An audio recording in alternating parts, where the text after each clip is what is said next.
Want to try Photoleap to try out the various editing tools to edit your pictures? I'm Emily, and in this tutorial, I'll walk you through the steps to sign up for Photoleap account. Let's get started. Open the Play Store first on your device. Tap on the search icon at the bottom right. Now type in Photoleap. Then tap on Search. This is the application that we're going to be downloading. Tap on the install icon to download the application.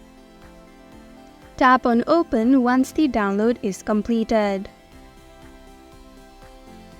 Type in your email. Tap on Continue. Now fill in the code sent to your email by Photoleap.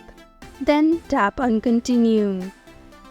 Thank you for watching Online Help Guide. Hope this video was helpful. If it was, then hit the like button and comment down if you have any questions or feedback.